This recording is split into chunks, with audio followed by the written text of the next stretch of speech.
All right, here we are at another episode of Flipping Houses for Rookies. Hey, Peter. Hey, Bill, and hey to all the boys and girls and people who want to be very successful. That's right. So here we are, podcast number 472, and have I got a special treat for you today? Let me see here. It says Twitter's got to go live. Yeah, I got to take Twitter off of there. It says I have to have a premium account. I don't even know what that means. Oh, that means pay money. You pay now. Yeah. Hey. All right, podcast number 472. The name of today's podcast, Peter, is Your Schedule versus Creative Real Estate Freedom. Part 1. Oh, Lord. There's two of them. I got some really cool stuff for you guys. Okay, good. All right, so I'm going to read to you the description so you know what you're getting into in the next 60 minutes. So here we go. Mm-hmm. Shocking news.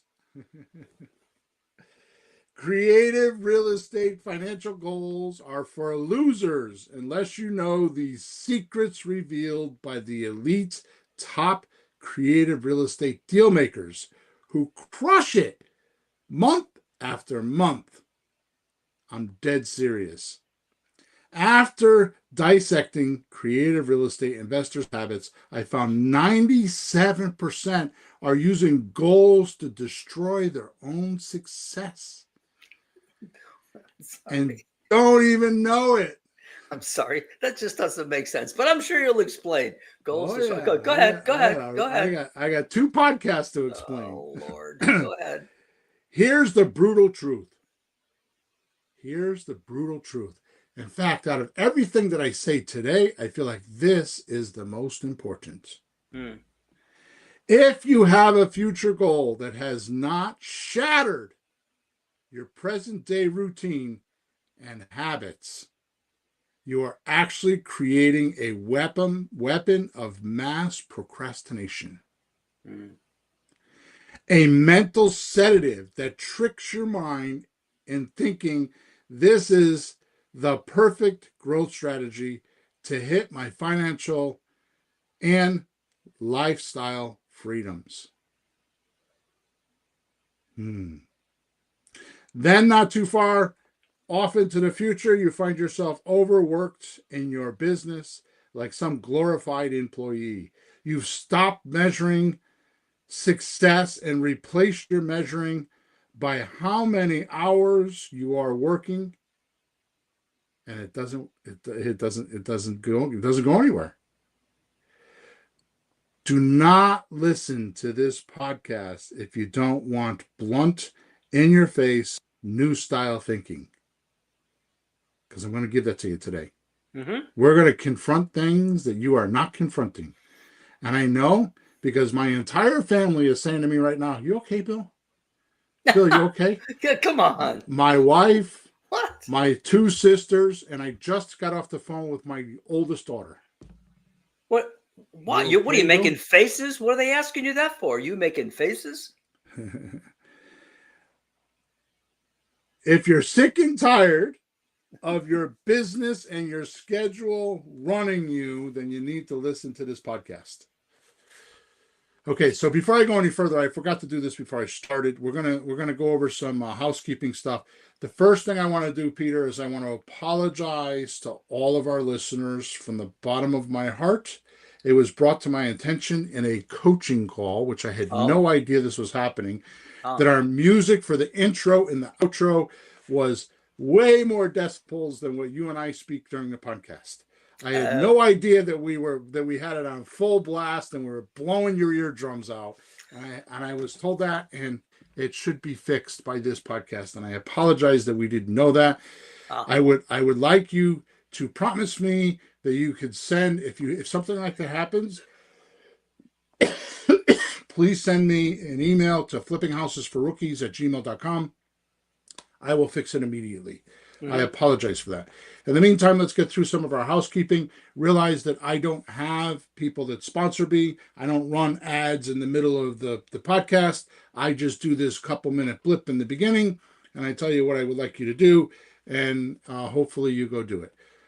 So the first thing is go to Amazon.com, type in my name, William Hawthorne, without an E, Hawthorn, and grab my book. There's 7 books there, but my latest book is Lead Steals Cash, Creative Real Estate Operator's Manual.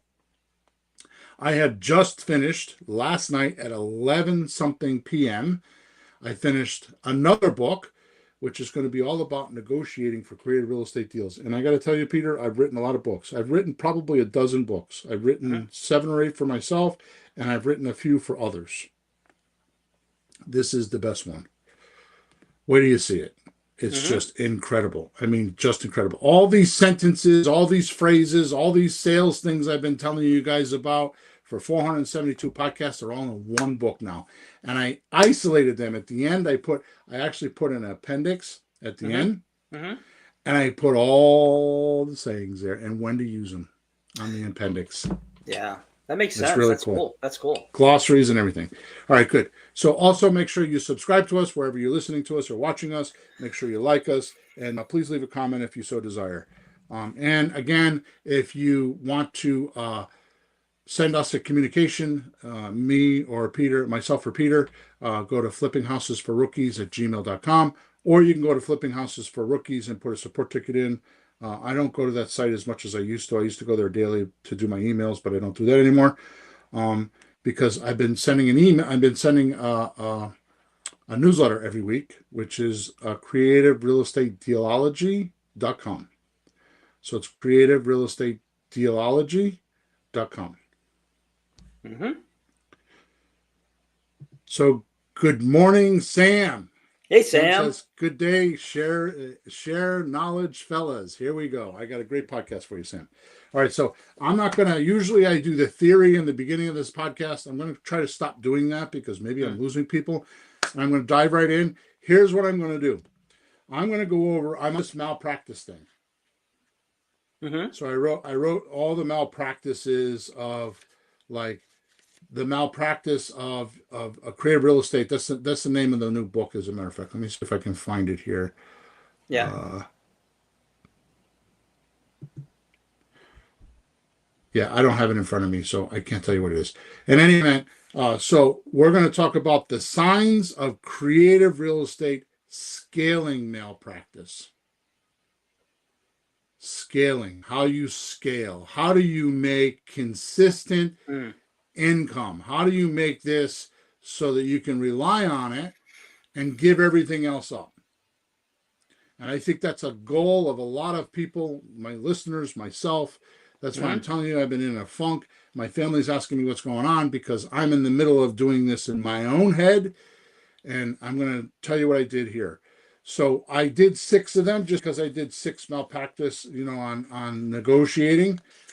So I did on podcast number 4. I've started at podcast number 468.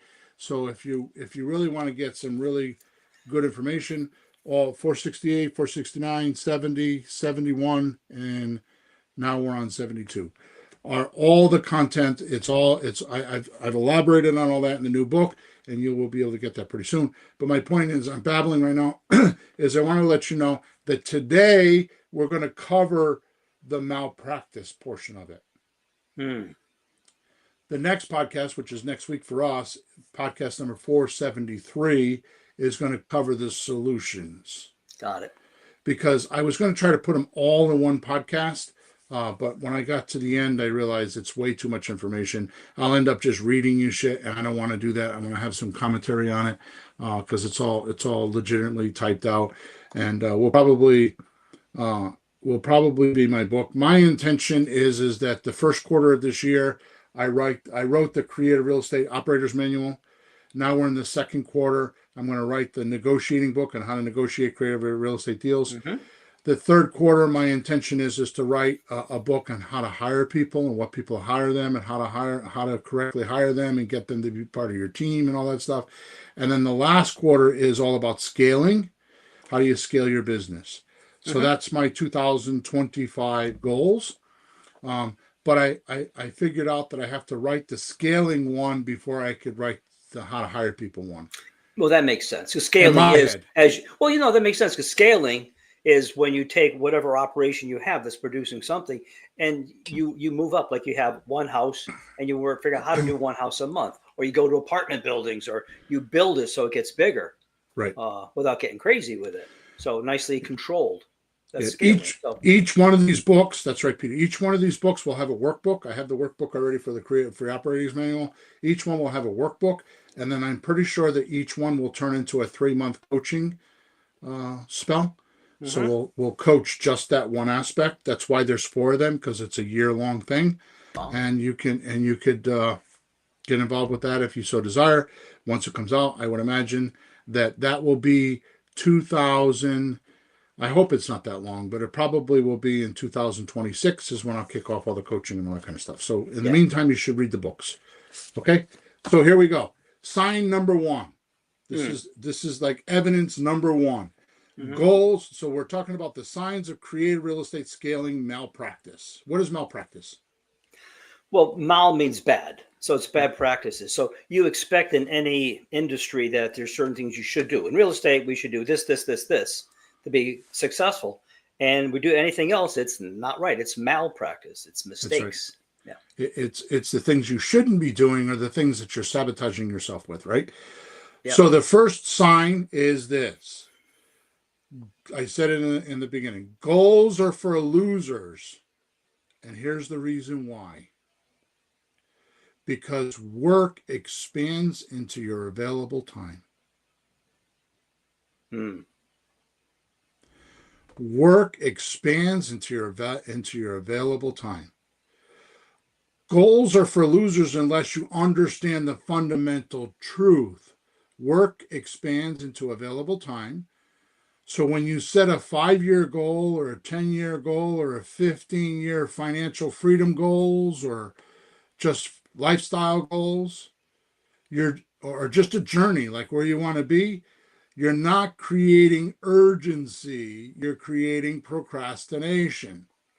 Yeah, I was going to say, geez, those sound too long. Who's going to plan that far ahead and do anything about it? That's going to just disappear by Monday morning. Even a 1-year goal is like that. I don't do 1-year goals. I always do 3-month goals. Yeah. My book, in fact, here it is. I've showed it to you before. I just got done writing it. This is my 90-day goal. I write it every morning. Sometimes I write it every night. And I have a couple businesses, so there's 4 or 5 categories, and they're one paragraphs, 2-3 sentences. And I can't tell you the therapy that brings me. Like if I had a bad day yesterday, which doesn't happen too often, but I do get them. If you had a bad day yesterday, I sit down and write my goals this morning. It seems to erase yesterday, and it gives me hope. Yeah, it shows me that I'm doing something about it, that it's just not dormant, right? Yep. So these comfortable timelines trick your mind into thinking that you have unlimited time, which makes me feel optional. So you have too much time and it makes you feel like it's optional. Like, oh yeah, that's my goal. Oh yeah, it's over there. It might happen. It could happen. How about this one? I'll hit it hard tomorrow. Yeah. Someday I'll be like that. I've never thought that to myself. I just want to say that out loud. Yeah. I'll hit it hard tomorrow. Never said that. Never thought that. Yeah, right.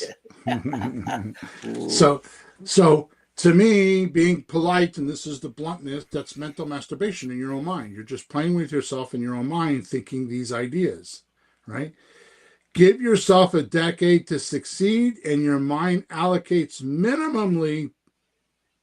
minimal daily effort, right? Give yourself 3 years, and suddenly every day becomes ethical or critical. So instead of a 5-year goal, do a 3-year or a 1-year, right? Now, here's the thing. I'm going to talk about this in a little while. It has to be an impossible goal. Like you don't know how you're going to hit it. Oh, that's interesting. And you need to let time in your mind, because realize most people don't realize this. Maybe they do, maybe they don't. Your mind has one job. You know what that job is? Only one job. Actually, 2 jobs. One into the other. Do you know what they are? I think I know what they are, but I was thinking 1, not 2. Go ahead. help you solve problems of survival so that you succeed happily. That was it too. Solve problems, and so you could survive. That's right. Mm-hmm. Oh, good for us. So you have a choice. You could either feed your mind with the problems of what you expect Yeah. survival to be, Oh, and have a yeah. purpose and a goal, or you could not feed your mind and let the environment feed your mind. It's like Ah, you put money away. Like Grandpa gave me $50,000 because he died.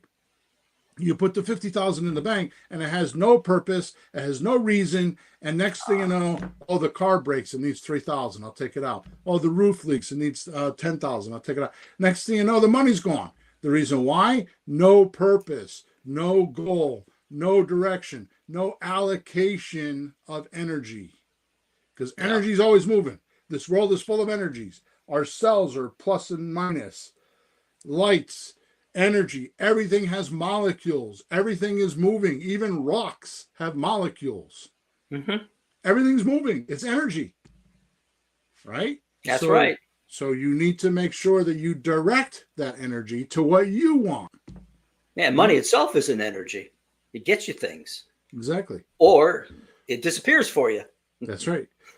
So now watch this, Peter. Just like a student who has a semester to write a paper, uh, he has a semester. Now, how long is a semester? 3 months. Oh, 3 months, maybe All four, right. 3. Yeah. Versus a student that has 1 week. Well, they both have 1 week because the first guy's going to wait till the last week. That's right. The timeline determines the intensity. Mm. So when I say goals are for losers, it's because if you don't have a strict, impossible goal, the intensity doesn't get jacked up. Mm. Do you understand? And Yeah. that's what Yeah. I mean. That's what I mean. If the intensity is not jacked up, then your present day, however you're living today, those habits, those thoughts, those things you're doing today aren't going to change. Mm. Until you crank up that intensity and you start inspecting, why am I doing this? Is this part of my goal, or is this taken away from my goal, right? Mm-hmm. So if your future goal isn't making you think of new bright ideas for expansion with the pressure of having to make radical changes, it's not the right goal. Your comfortable timeline becomes a mental sedative that allows you to stay busy without being productive, active without effectiveness. Without a compelling mission statement that drives your purpose and creates urgency, others won't buy your journey either. The path gets cluttered. Mm. It's like driving down the road in a country road, right? And the road is wide open and it's paved and there's nobody around and you could do 90 miles an hour, Yeah. 100 miles an hour, 120 Mm-hmm. miles an hour, Mm. as opposed to a road that's not paved, full of potholes and trees falling down all around it, right? Because Yeah. your intention will cause that. Your ideas, your environment, what you emanate off of you, will create the nice clean road or the old-fashioned road, right? Yep. You'll remain trapped in an endless expansion of work into whatever time you've allowed it. Mm. Have I made my point? Yeah. Good. We're moving on to sign number 2. Tune in next week for the solution, folks. But, Yes. boys and girls, your homework is to think, how can you solve that? Yeah. And then Bill will tell us more next time. I think you should write your goals for next week so you know what they are, and then I can tell you how to do them. Yeah. All right. The tell, as I call tell, a poker tell number 2, or the sign number 2. Here comes the blunt part. You're an amateur disguised as a pro. Mm. Here's the core difference between being a pro and an amateur in creative real estate. The core difference in Mm-hmm. creative real estate. It's for everything, but I put it to creative real estate. Sure. Sure. Amateurs don't want to be held accountable. while pros demand it at all levels. Interesting how I wasn't sure where you go with that, but that makes sense. Amateurs don't want to be held accountable, while pros demand it at all levels. Now, pay attention to this, because you're doing this either consciously or subconsciously. Sure.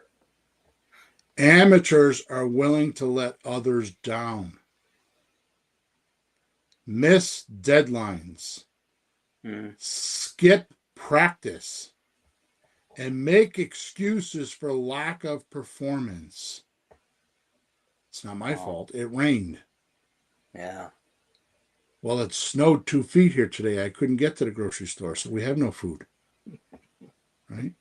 Sure. A pro is accountable at all levels and wants to be held accountable because they know that their lowest acceptance performance will be, they know their floor. In other words, what's their floor? What's the least amount they're going to do? And they will not accept anything less than that on what they will do and what they won't do. So this is a big thing. This comes from Ben Hardy's new book, The Science of Scaling. You should read it. It just came out. The floor, he talks about the floor being the lowest level. So you have the floor and the ceiling. He calls it raising the floor, but I have a different analogy of it, right? So the floor, or what I'm calling the acceptance level, which is a better way to do it, is what are you willing to do and what aren't you willing to do? Sure. Now, I know you run into this because I'll tell you, don't do that deal. It's not worth it.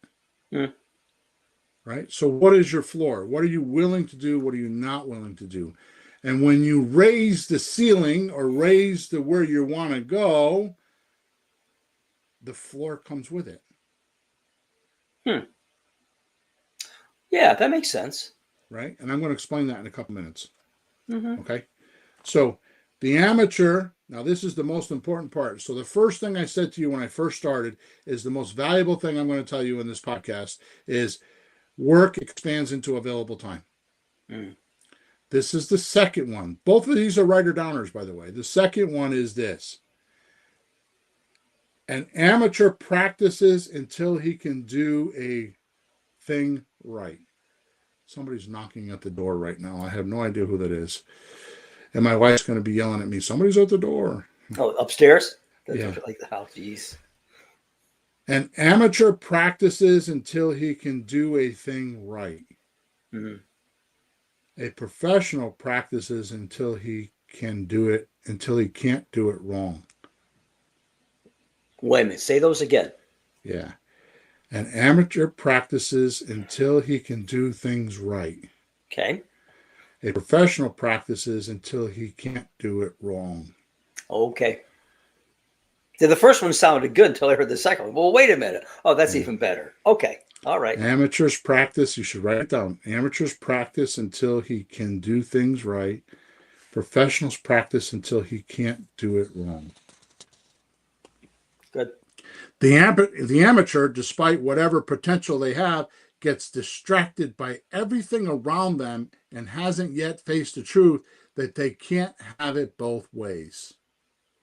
They can't maintain the level of contradiction that is their life and go to new levels in scale and results.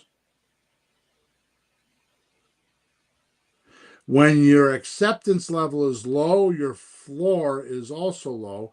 When your ceiling is high, your acceptance level is much higher.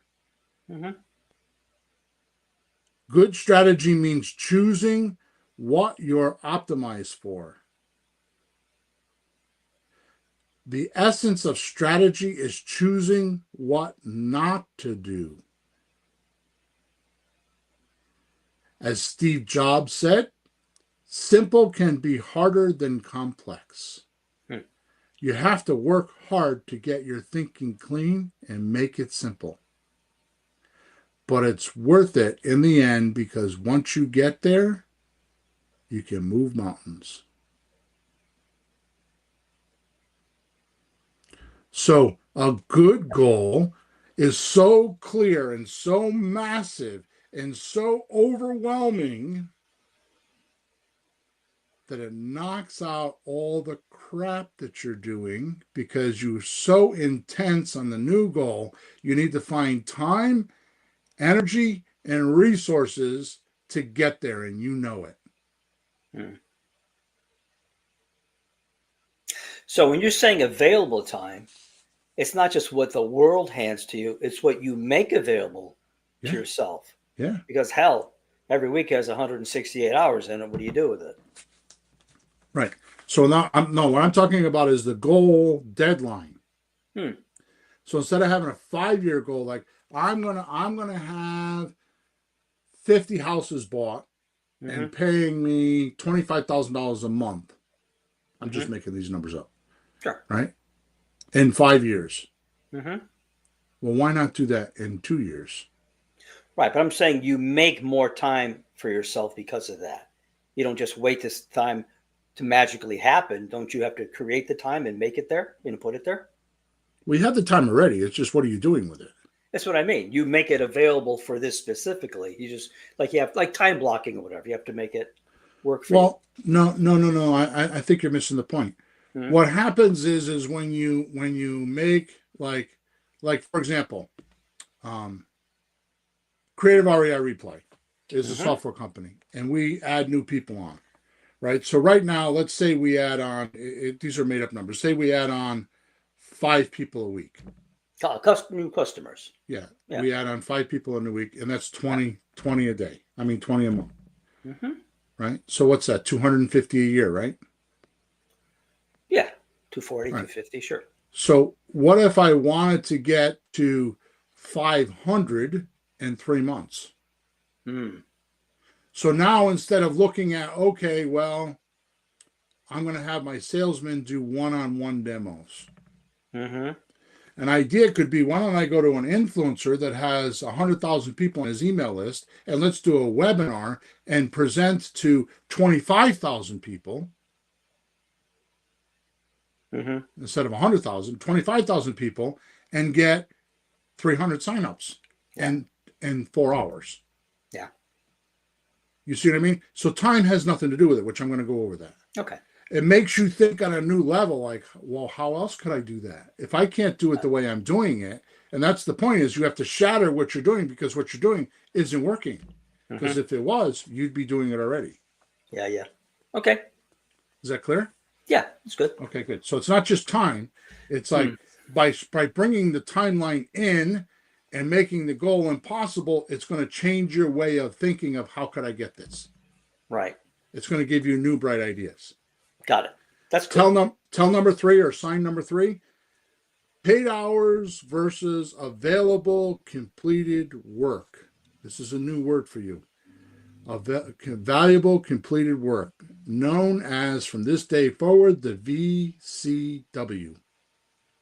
Valuable completed work. Mm-hmm. How it keeps you poor or makes you rich. Here's the fundamental difference between wealth and poverty and creative real estate. Creative hours, I'll give that to you again. In creative real estate, paid hours keep you poor. Mm-hmm. Your valuable completed work, or VCW, is what makes you rich. Mm-hmm. When you have a personal, when you have to personally view every property, talk to every seller, and handle every detail, you're trading hours for dollars like an employee. Mm-hmm. Paid hours means your income stops when you stop working. And since work expands into your available time, you'll always find more hours to fill with low value activities. So you feel busy. Mm-hmm. But when you use valuable completed work as your measurement, there's a difference. They're inventory that generates money. So in other words, in creative real estate, we use inventory. So our VCWs are our inventory. Mm-hmm. Okay. That means that what happens is lately, and you and I just had this conversation, like I said to you, because you're trying to critique the deals as if you were going to buy them yourself. Mm-hmm. Because you're used to putting properties into our portfolio and keeping them for years and years, sometimes, decades, right? Right. Or just I want to be in the right ballpark, so maybe it'll sell better. But that's the mistake. So what the system is that we talk about in Leads, Deals, Cash, Creative Real Estate Operators Manual Mm-hmm. is you start off with doing slot deals, which is a sandwich lease option transfer, which means you get a lease with an option from your seller. You mark it up 5%, sometimes 10%, mostly 5%, and then go market it to a buyer. Mm-hmm. You make a 5% profit. Let's say that they're asking 200,000 and the payment's 1,500 a month, and the seller's willing to let you do this for 36 months so that the buyer can get qualified. Yep. So you get that agreement from your seller. You now go sell it to a buyer for 210,000. Mm-hmm. They give you $10,000 for the down payment money or the non-refundable option consideration deposit, which is the same amount of money as 5%. So you can switch that money in paperwork to a down payment for FHA mortgage, Mm-hmm. and you move on. You do all Yep. the documents, you put the people in for your 5%, you're going to do all the legwork for the seller. Mm-hmm. So that's a non-risky deal that could cost you anywhere from $1 to $100. I suggest you don't do more than $100 for your non-refundable deposit. Mm-hmm. So that means you bought the deal for $100 and you're going to sell it for $10,000.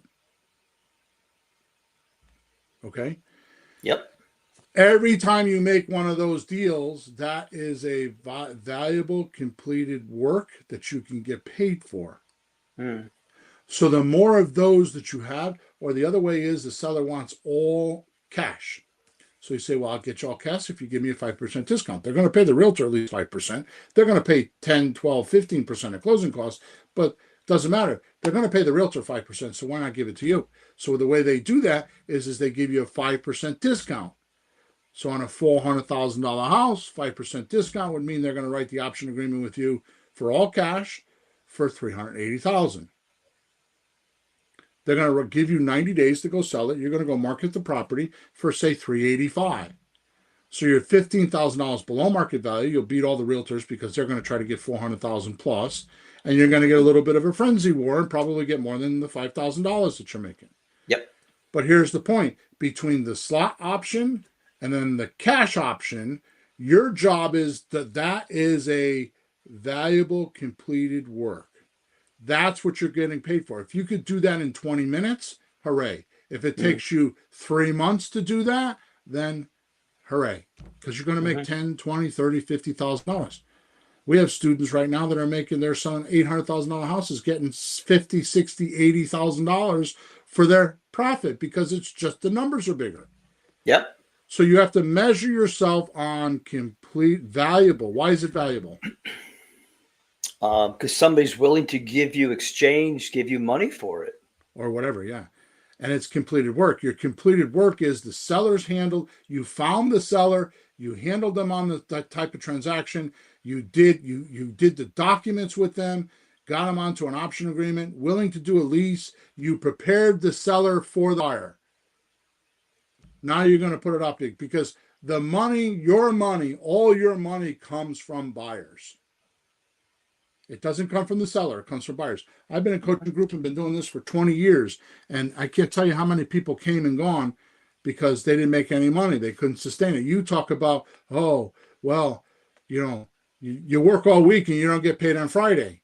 Then you work for 2 weeks and you don't get paid on Friday. Then you work for a month, you don't get paid. But at the end of 3 months, when you finish the rehab, you get paid, but you get paid for all the time. Not many people could wait for that. Mm-hmm.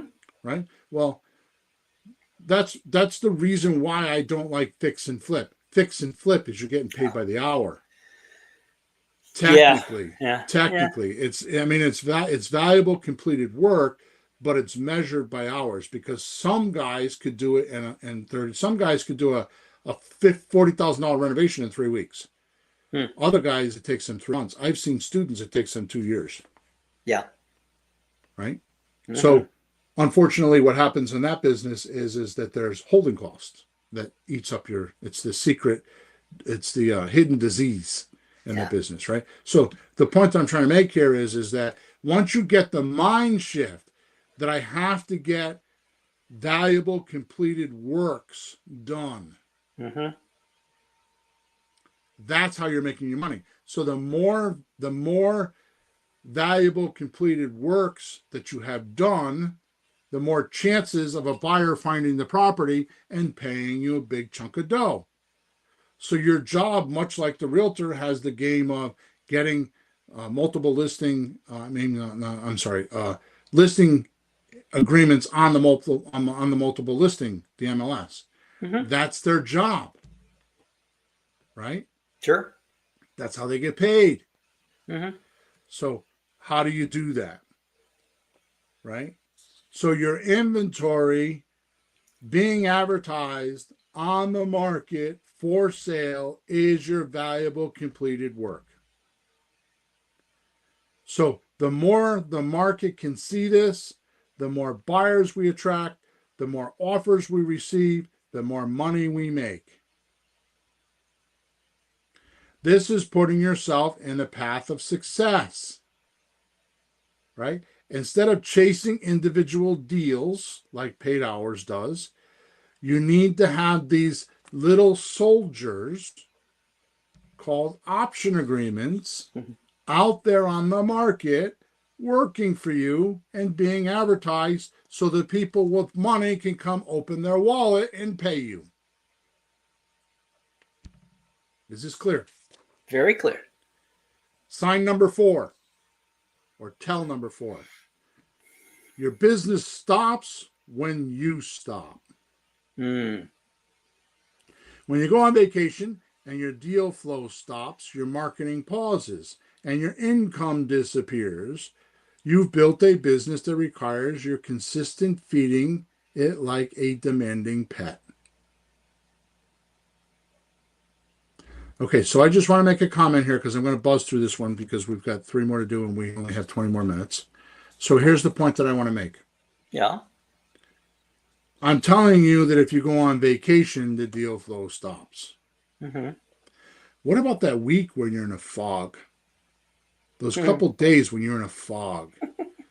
You didn't sleep well, or you're not feeling good, or your back hurts, or your sister's giving you a hard time, or your kids aren't doing good in school, and you're in a fog and your attention shifts off into another universe or into another place or another spectrum. Yeah. And you're not giving it your full focus. Is that the same as going on vacation? Oh, yeah. Yeah, not as much fun, but yes. Sure. Well, you're out of commission. Right. So you haven't put yourself into, so when you're doing that, you haven't put yourself into a path of success, right? So by creating systems that consistently generate inventory that the market can see and respond to, since work expands into your available time, you've unconsciously filled every available hour with activities that require your presence, creating a prison of your own making. Here's the breakthrough. You can shorten the allotted time to work by focusing on the valuable completed work, the VCW concept, and time is not connected to this outcome. Yep. So if you've got 10 option agreements or slot deals on the market and you fog out for 2 days or 3 days or don't feel good, does that change anything? No, you have that activity in motion. So, like when you have houses that are sold, or you're holding them and they're making money, you sleep better. You wake up, you're like, how much did I make last night? Oh, look, Okay, a now few watch this, $100s. Peter. Now Yeah, watch this. Here we yeah, go. yeah. If you can talk to, think about it. If you can talk to a seller for about 45 minutes and get a slot deal, a sandwich lease option transfer, sign for a 36-month lease and an option to purchase, then spend about 45 minutes putting it on Zillow or Avail.co so sellers can find it. Avail.co puts it on 157 different websites. So this is how you do it in 45 minutes. Then you have the buyer give you the 5% markup price that you did, like I talked about earlier. Right? You just made 5% for about 2 hours of your time. So 5% on 200K, that's 10 grand. 5% on 300K, that's 15 grand. 5% on 400K, that's 20 grand. For 2 hours with the work. Why does it work? Because it's valuable to the buyer that you bring to the market either a discounted property or owner financing. Because our ads on the slot deals are going to say, which is a sandwich lease option, it says house for sale, no bank qualifying. And you're going to offer them the 36-month lease to own and then help them get approved for a mortgage. And we don't do that. We have somebody else do that. I'm going to talk about that in the next podcast. So you could work 2 to 10 hours at your job and make this also. So I'm going to start over again. Where can you go and work 2 to 10 hours and make this much dough and a job? And the funny thing is this is just a mindset that you have made important enough to act on. In other words, money out of thin air. And only you can make this adjustment. You're focused on delivering completed services instead of understanding that your buyer would pay you for exceptional systems that create valuable completed work automatically. The deep emotional experience, over delivery of satisfaction, and social status lifts your client's experience comes through your systematic approach. We're going to talk about this in much more podcasts. But if in my new book I put, if your deal is not over delivering in abundance satisfaction, and it doesn't lift their social status, you did it wrong.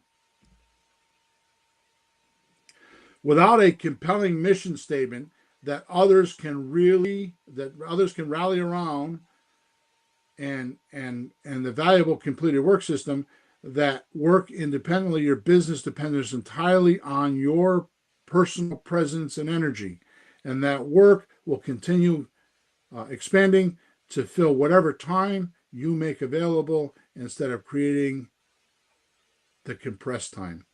You give your VA 5 hours to do something, how long is it going to take her? Yep. High valuable created works generate maximum income. So the least VCWs you have, the least amount of money you make. The more VCWs you have, the more money you make. Yep. So if you're not making enough money, that means you don't have enough VCWs. Makes sense. Number 5. You can't separate signal from noise. I could do a whole podcast just on this one. When your timeline spans 5, 10, or 15 years, or even a year, you can't distinguish between activities that create freedom and activities that create busyness. Large, comfortable goals don't enable you to separate the signal from the noise because everything seems potentially important. And work expands into your available time, and available time to fill every corner in seemingly urgent tasks. The signal is activities that build systems which generate income without your presence while creating emotional satisfaction and status lifts for your clients. What's a status lift? Well, people regard you with higher regard. Like they say, oh, Jim over there, did you see how he's doing? Look, he's got a new car. He has some real estate I hear now, and he's doing well. They're going on vacation, and he gave a contribution to the children's hospital. He's doing good. And people just look at you like, So how would a you're doing status lift be for a seller? Oh, hey, how you doing with your house? Oh, I got these two guys are working on it. It's almost sold. They're doing a great job. Or I sold it. Everything's happy. These guys took good care of me, and everything's happy. And, I'm glad I asked. You're missing it. okay. How you doing on selling your house? You're not going to believe this. I met this guy who's going to give me 35% over market value, and it's completely legitimate. Oh, wow. Okay. What do you mean? What do you mean 35% over market value? Yeah, I tried to sell my house for 300, and he's promised me 400,000 if I just wait 3 years and just do a rent to own. Mm-hmm. And he showed me how to do it. Mm-hmm. That's a status lift. He's bragging. Yeah. Right? Or you take your seller from this broken down house that they're in, and you put him into a nicer house because you were able to get rid of this house so he can buy the house that he wants to buy. Mm-hmm. Or you have a seller that's stuck in a life groove and can't get out of it. So it's like, oh my God, I can't believe it. My mom passed away and she left me her house and it was full of all this stuff in there. And I was trying to figure out how I could go get all the stuff out of it and how I could get rid of it and get it off my plate. And I didn't want to spend my whole summer out there. I met this guy and he gave me top dollar and I didn't have to do it. That's a status lift. Yeah. Okay. Yep. I just told you success comes from delivering valuable completed work, but the hidden secret to 10x your efforts. So say you have 10x your efforts. You get that means, right? Yeah, 10 times. Is deep emotional experience with your sellers. They have to have a deep emotional experience with you. Right?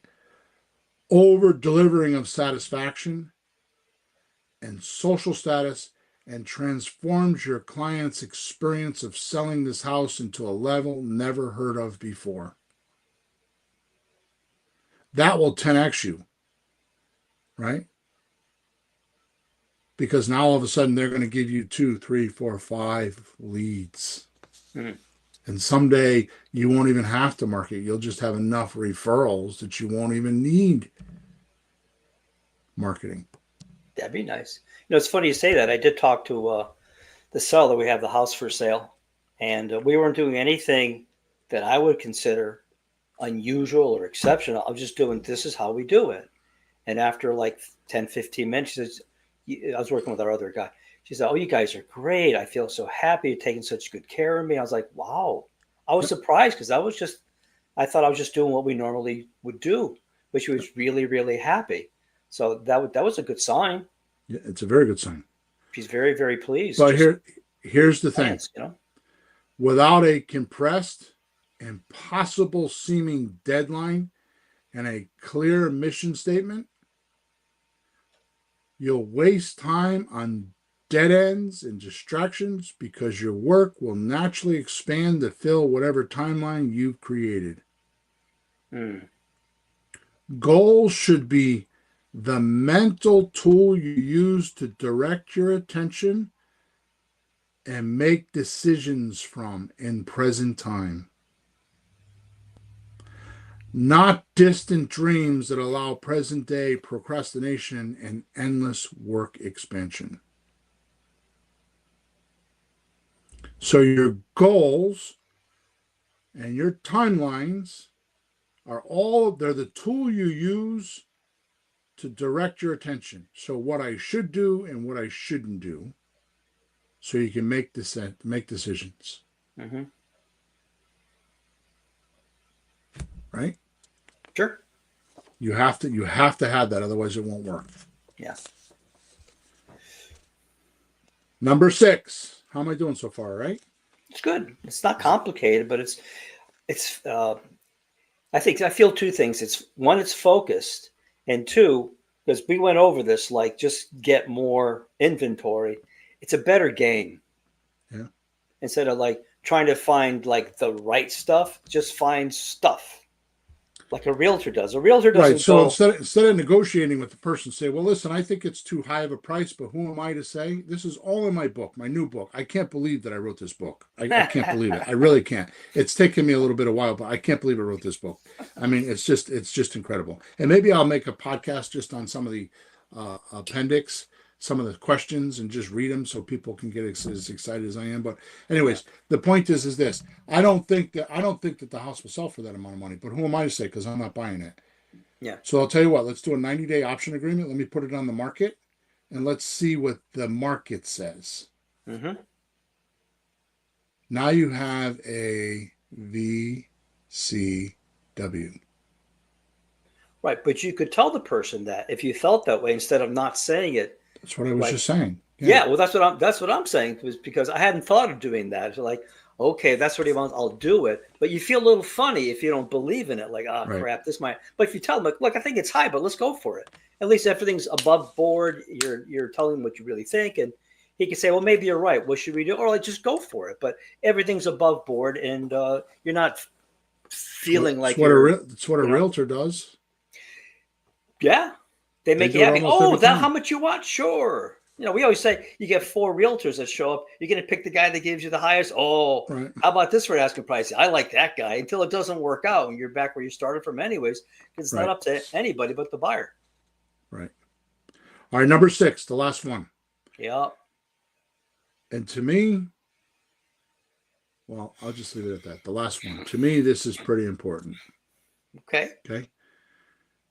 You're growing slow, which means you're dying. And today's market, grow fast or die slow, isn't just a motivational phrase. It's economic reality. When your scaling timeline goes 5-10 years and lacks urgency, you're actually moving backwards, because inflation, competition, and market changes are accelerating around you while your work expands into your comfortable timeline, creating the illusion of progress without real advancement. I can't tell you how many times I've spoken to people and they told me that, first of all, the average age of people that do what we do is between 40 and 70. It's dominant by males, although there are a lot of women these days. I mean, my coaching group is half women, which I absolutely love because they are smart. And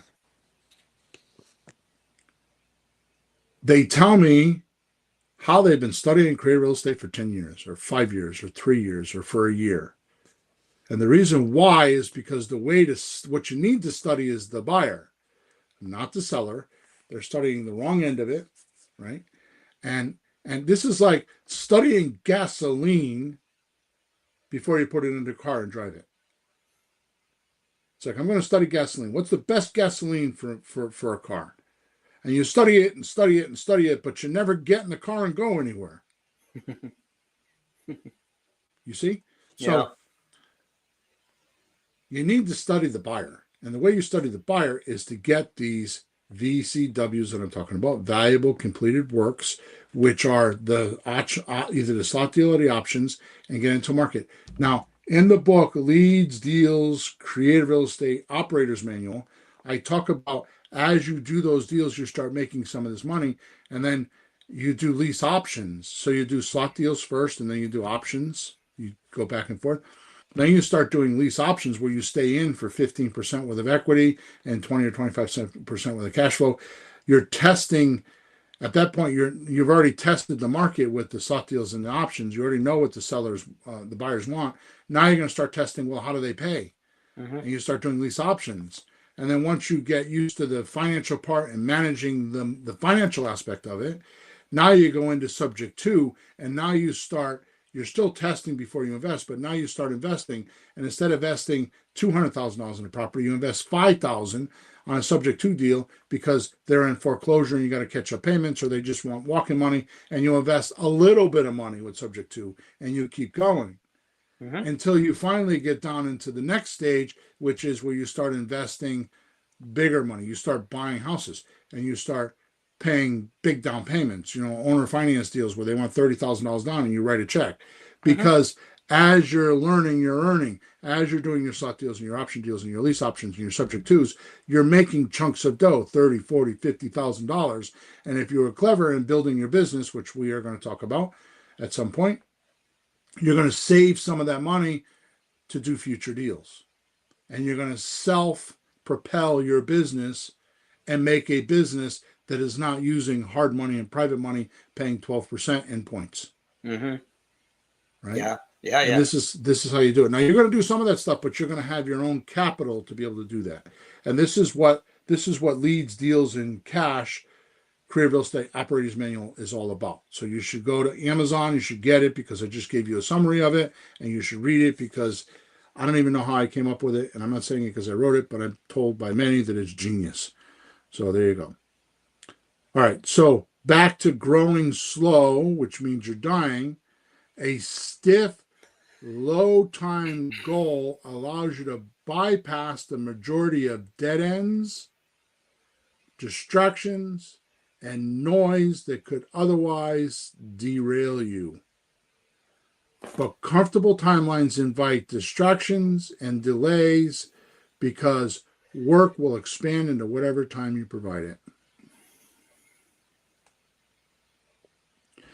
You know how a few months ago you were doing the guy down the Hamden deal, not the Hamden, the Woodbridge deal? Yeah, the big $1 million house, yeah. And I cut him off and you didn't? Yeah. This is the reason why. Because he was a distraction and a dead end. Make it or break it. Yeah. Put your money where your mouth is. And the way you put your money where your mouth is, and by the way, the easiest way to do this with a seller, there's one simple way to do this with a seller. It's do their words match their actions? So give them a little test. Give them a little test. Go do this and I'll call you back tomorrow. And if they don't do it, my daughter is telling me this morning the most valuable thing on planet Earth is your attention. And because Taylor Swift was talking about it last night, they're talking about their attention, their commodity for attention, and that's why she was all over it because she's a big Swiftie. All right, so your past success patterns, and this is the punchline for the podcast, and then we're going to wrap it up. Your past success patterns often work against future growth. Your past success patterns often work against future growth. You're going to have to explain that one. If your past patterns were successful, Peter, or sufficient, you already have the freedom you want.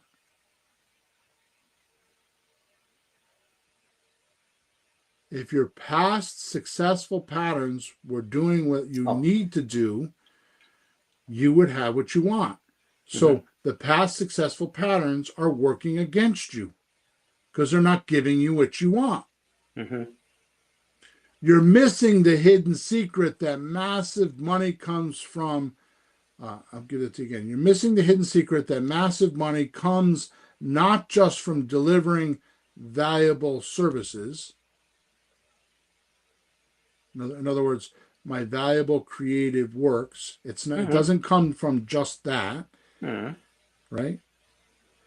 But the real money comes from giving your seller a deep emotional experience, over delivering on satisfaction, and a social status lift that your client can gain. Because nobody else is doing that for them. Yeah. Without impossible seeming goals that shatter your present time activities, forces in inventive thinking, and include a compelling mission statement that others can buy into, you'll keep using old methods while the market evolves past you. And your work will continue expanding into whatever comfortable timeline you've allowed. Now, I'm not going to get into this, but I'm going to leave a cliffhanger here, which I'm going to get to in a couple of podcasts. Probably podcast number 474. If there was one thing that you believe that America's missing today, Peter, what would you say it would be? It's not a trick question. I don't expect you to give me the right answer. It's just a rhetorical thing. What we're missing? Wow. Yeah. What do you think Americans are missing the most? Why do you think our world is? Why do you think our country is the way our country is right now? What was attacked and intentionally taken away from us?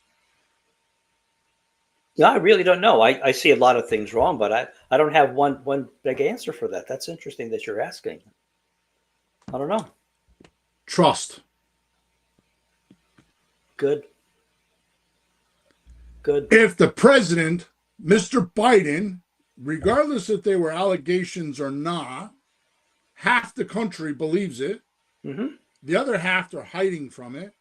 If he was a liar, which all politicians are, and a lot of people can say Trump was a liar too, but if he was stealing money from China and his son was who his son was, I mean, just the pardons alone were all, if he was not even being the president, and these are all allocations, I'm not saying they're true or not, but if daddy and mommy are doing this, then what's the rest of the country going to do?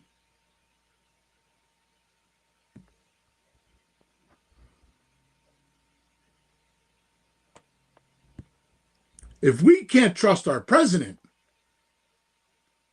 who can we trust? Mm-hmm. Yeah. And that's a whole nother, blah, blah, blah. Everybody's got their opinion about that because there's right and left, and then there's the ones in between. The point that I'm trying to make to you is that the number one thing that is missed is trust.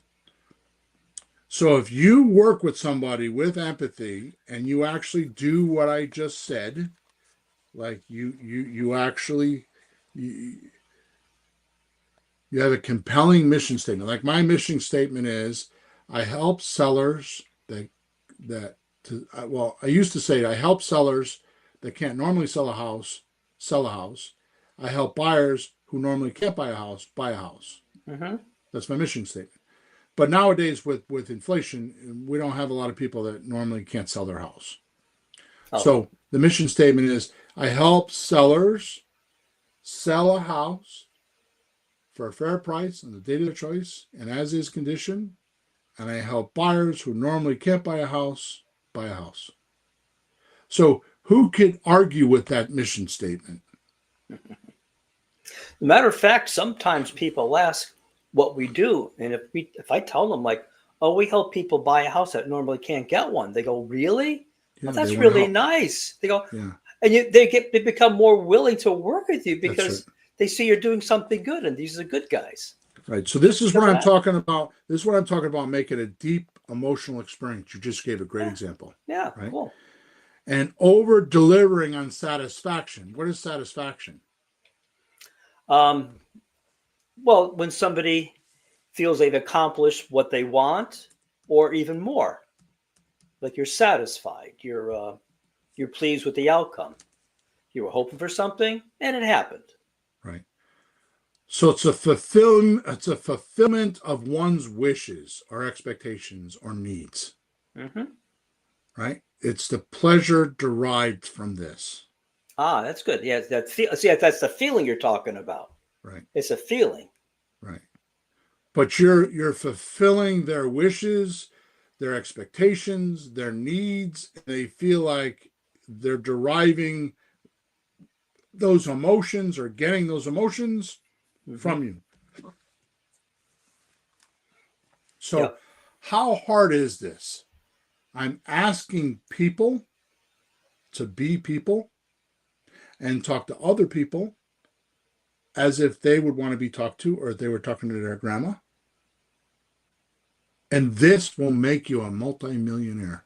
I'm asking for something that I didn't think would ever leave this country.